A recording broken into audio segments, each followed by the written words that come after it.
Carlos Alcaraz met fin à l'invincibilité de Yannick Sinner en demi-finale d'Indian Wells la nuit dernière. Je t'ai concocté un grand format, mon très cher Goat, pas piqué des Hannetons. On enchaînera avec mon pronostic pour la finale entre Medvedev et Alcaraz. Je te laisse claquer ton meilleur pouce et on attaque juste après ça.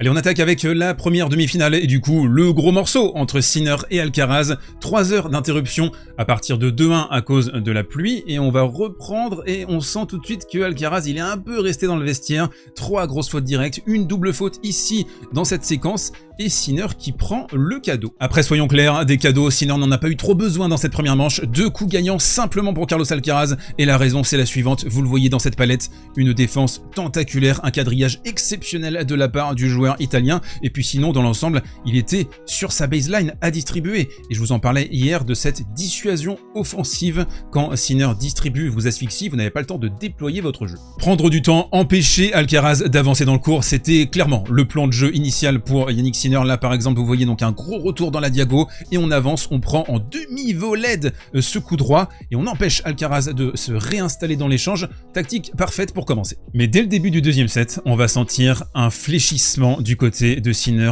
moins capable de tenir sa ligne de fond, un peu plus décroché et là immédiatement Alcaraz va saisir l'opportunité en distillant de très nombreuses amorties qui vont casser les pattes de Sinner et Sinner qui va se retrouver en grande difficulté sur sa deuxième également. Il est à 43% derrière dans le deuxième set et dans le troisième set. Là 3 grosses giclettes en coup droit de la part de Carlitos et on avance et on vient terminer au filet. Et qui dit un Sinner qui décroche dit un Alcaraz qui avance, qui peut mettre son jeu en place et on a vu une stratégie phare du côté espagnol qui consistait à décaler Sinner, surtout côté coup droit j'ai pu remarquer, et ensuite à chaque fois qu'on avait un espace ouvert, on attaquait immédiatement dessus, donc il voulait vraiment essorer, déplacer dans la latéralité Sinner, et puis on avançait, on terminait parfois au filet. Peut-être le moment pivot de la deuxième manche, ça a été ce coup, donc Sinner est en train de reprendre un tout petit peu la main sur ce jeu à 5-3, il a une balle de débreak, on peut revenir à 5-4 éventuellement, et puis on a un autre match, on a une dynamique qui serait différente, et là on sent la confiance retrouvée d'Alcaraz sur ce coup, il est complètement désaxé, et il va tenter un revers long ligne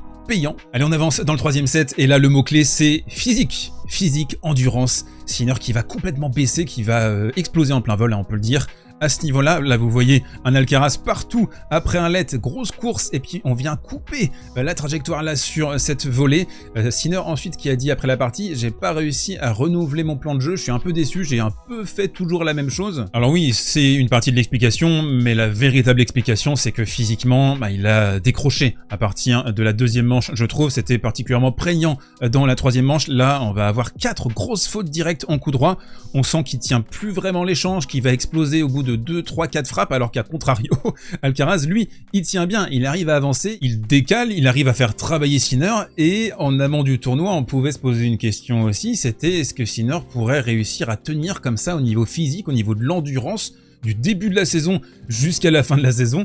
Eh bien on a eu une partie de la réponse, c'est non. C'est un joueur qui reste assez friable au niveau physique, qui présente pas de garantie non plus énorme sur sa constance physique, même s'il faut le rappeler, c'est important, les conditions de jeu là sur Indian Wells avantageaient Alcaraz, faudra revoir l'opposition entre les deux hommes sur une autre surface, dans d'autres conditions. Dernière petite palette entre les deux hommes, et je voulais vous montrer ça, cette connivence, ce sourire entre les deux, c'était l'interruption pluie, donc là ils vont quitter le court. Alcaraz qui va attendre Sinner, et ça nous rappelle par exemple à Wimbledon dans les années 60, 70, 80 où les joueurs s'attendaient, je trouve ça vraiment très sympa, et puis ça nous sort aussi, faut le dire, de la toxicité entre le Big Three, les fans sur les réseaux sociaux, dans les commentaires, etc., qui arrêtaient pas de s'envoyer des pics.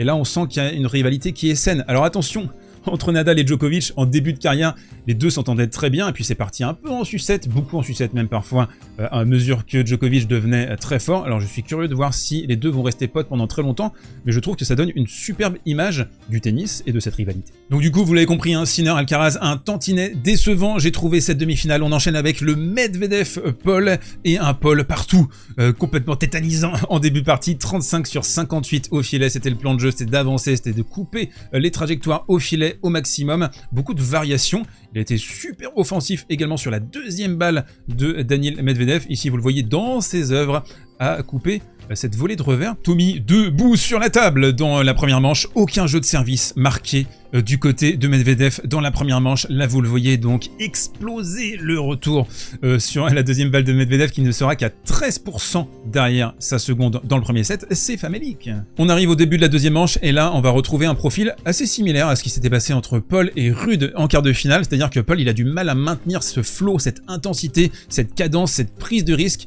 C'est difficile d'être un joueur créatif, encore plus sur cette surface et encore plus face à Daniil Medvedev. Paul qui va commencer son jeu de service par une double et surtout on a 2 points cruciaux, pivots au cœur de ce jeu, remportés par Daniil Medvedev avec un Paul à la volée et un Daniil partout en zigzag à quadriller le court merveilleusement bien. Ici il va passer le Tommy Paul. Medvedev qui a continué à alterner, je vous en ai parlé sur les dernières vidéos, alterner sa position de retour, donc parfois collé à la ligne, parfois décroché. Là vous le voyez, il est très loin mais il adore cette position.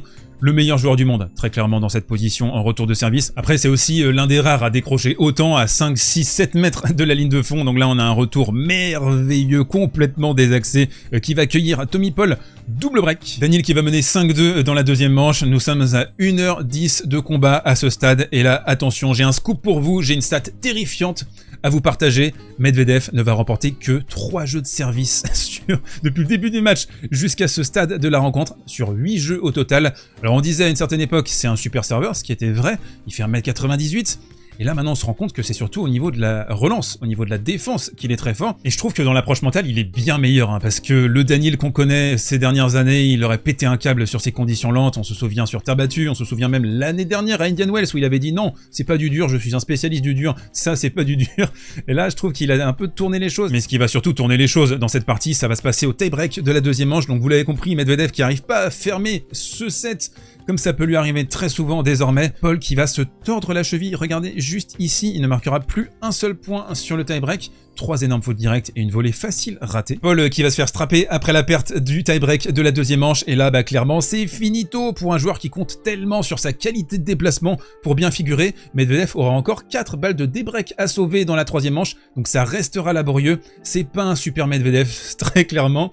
C'est un Medvedev qui navigue avec son niveau moyen, avec son mental de matcher aussi, surtout, qui sert plus vraiment très bien, qui a des conditions qui l'avantagent pas non plus tellement, mais qui continue à être là, qui continue à se débattre et qui continue aussi à réinventer son jeu à la relance. Et c'est la finale d'Indian Wells entre Carlos Alcaraz et Daniil Medvedev. Ce sera à 22h, c'est l'heure du coin prono, sponsorisé par les Winamax de Winamax. Vous avez un lien, un magnifique lien dans la description, jusqu'à 100 € de free bet pour toute première inscription sur le site de paris sportifs de légende. Attention, cette offre, vous le savez, je le répète souvent, mais c'est important, est exclusivement réservée aux adultes. Vous voyez la cote de ce match, on est à 1,40 pour Carlos Alcaraz, 2,95 pour Daniil Medvedev, 3-2 dans les oppositions. Alors ce qui est intéressant, c'est que les deux hommes se sont affrontés 4 fois l'année dernière, donc on a un bel échantillon. Pour rappel, Alcaraz avait démoli Medvedev l'année dernière en finale à Indian Wells. On avait eu ensuite une demi-finale pareille où Alcaraz avait survolé la rencontre. La demi-finale à l'US Open, c'est un des matchs qui avait précipité la chute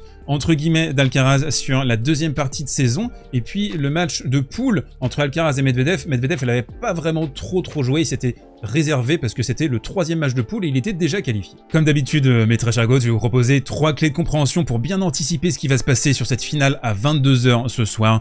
La première clé de compréhension, ce sont les conditions qui sont nettement favorables pour Carlos Alcaraz. On se rappelle de la finale l'année dernière, une balle qui traverse vite l'air, donc ça correspond à l'explosivité d'Alcaraz, mais en même temps, on a une surface qui est molle, un rebond qui est plutôt haut, donc ça c'est parfait pour le jeu de Carlitos. La deuxième clé, on en a parlé lors de cette vidéo, c'est le service de Medvedev, une faiblesse amplifiée par la surface. Alors il est capable de compenser au retour, je pense qu'on aura à minima un break ou 2 par set du côté de Medvedev. Ça va être difficile pour lui de tenir ses jeux de service jusqu'au tie-break, ça j'ai beaucoup de mal à l'imaginer, et j'ai du mal par ailleurs à le voir compenser perpétuellement comme ça la perte de ses jeux de service par des breaks, parce qu'Alcaraz il sait faire du service volé, il sait varier, il sait faire des amortis, il a beaucoup de créativité. S'il est à l'intérieur du court, ça risque d'être difficile, et c'est la 3e clé de compréhension, la créativité d'Alcaraz, et Medvedev sera impérativement obligé d'avancer, d'aller couper les trajectoires à la relance, parce que s'il décroche beaucoup trop, ça risque d'être un enfer face à la version d'Alcaraz que l'on voit depuis le début du tournoi. Alors Medvedev est capable de produire ce type de tennis, on l'avait vu sur les 2 premiers sets en finale de l'Open Australie face à Sinner. Je pense qu'il faudra rien de moins que ça pour battre Alcaraz ce soir à 22h. Alors le petit bémol qu'on peut mettre sur Alcaraz, c'est qu'il va jouer pour son premier titre depuis Wimbledon l'année dernière. Ce serait vraiment le titre qui le remettrait sur la carte du tennis après 6 mois défavorables. C'est voilà la seule mini question mentale que j'ai au sujet de Carlitos et je donne une dynamique favorable au jeune espagnol, 65-35. Vous aurez un double débrief de cette finale demain, je serai à 11 h sur Sans Filet et puis on se retrouvera demain soir pour le débrief maison là dans mon petit cadre historique sur la chaîne. Si vous avez aimé cette vidéo, n'hésitez pas à la pousser, la partager, la commenter, à vous abonner. Je veux bien votre pronostic également dans les commentaires. Portez-vous bien, on se retrouve demain et d'ici là, mangez du miel.